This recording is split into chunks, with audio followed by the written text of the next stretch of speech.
আসসালামু আলাইকুম। আজকের রেসিপি খুব সহজ পদ্ধতিতে দেশি মুরগির মাংস কষা। যারা একদম রান্নায় নতুন তাদের জন্য খুব সুন্দর একটা রেসিপি। বাড়িতে এইভাবে মাংসটা বানান, তাহলে কিন্তু খেতে খুবই ভালো লাগবে, যে কেউ প্রশংসা করবে।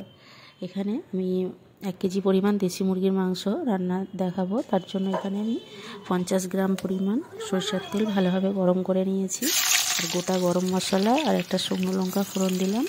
আর এখানে দুটো বড় সাইজের পেঁয়াজ মুচিয়ে তেলে 5 মিনিট মতো হাই ফ্লেমে একটু ভাজা করে নিয়েছি।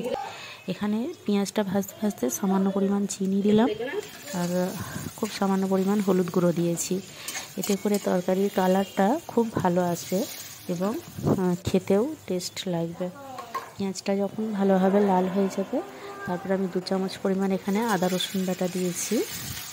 আদা রসুনটা পেঁয়াজের সঙ্গে 2 মিনিট হাই ফ্লেমে ভালোভাবে একটু ভেজে নেব।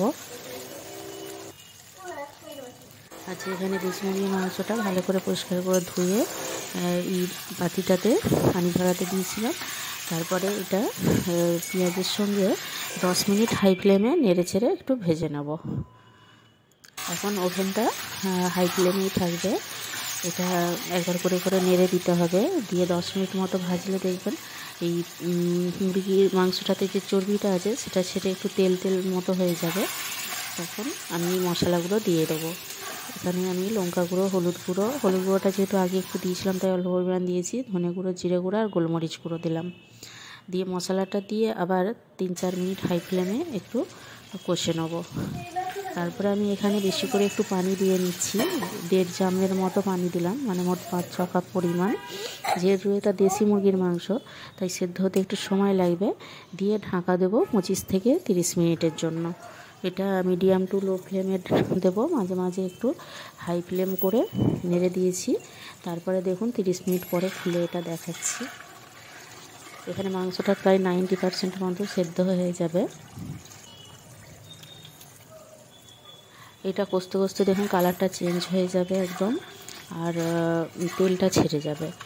বারে নেড়ে এটা 10-15 মিনিট মতো আমি কষিয়েছি। 10 মিনিট মতো হবে কষানো হয়েছে। নেড়ে একটু করে কষিয়ে তলাটা যাতে ধরে না যায় সেদিকে লক্ষ্য রাখতে হবে। আর ততক্ষণে এদিকে আমি 15 মিনিট ধরেই আলুগুলো ভালোভাবে ভেজে নিয়েছি। এমনভাবে ভাজা হয়েছে আলুটা ভাজাতেই সেদ্ধ হয়ে গেছে। এরপরে এতে আলুটা দিয়ে 2-3 মিনিট কষিয়ে নেব। এইভাবে আলু ভাজাটা যে কোনো মাংসতে দিলে আলুটা খেতে ভীষণ ভালো লাগে। একদম সেই দেগের মতো, বিয়েবাড়িতে যেমন দেগে কোরমা করা হয় সেরকম মতো খেতে স্বাদটা লাগে। তো এইভাবে রান্না করবেন। আর এখানে আন্দাজ মতো পানি দিয়ে দিলাম, দিয়ে অল্প একটু গরম মশলা গুঁড়ো দিচ্ছি। এই গরম মশলা গুঁড়োটাই আছে এলাচ, লবঙ্গ, দারচিনি, জায়ফল, জয়িত্রী একসঙ্গে গুঁড়ো করা। দিয়ে ঢাকা দিয়ে 10 মিনিট মতো ফোটাবো। হলেই মোটের ওপরে এটা রান্না করতে প্রায় 1 ঘন্টার মতো সময় লেগে যাবে, যেহেতু দেশি মুরগির মাংস এটা।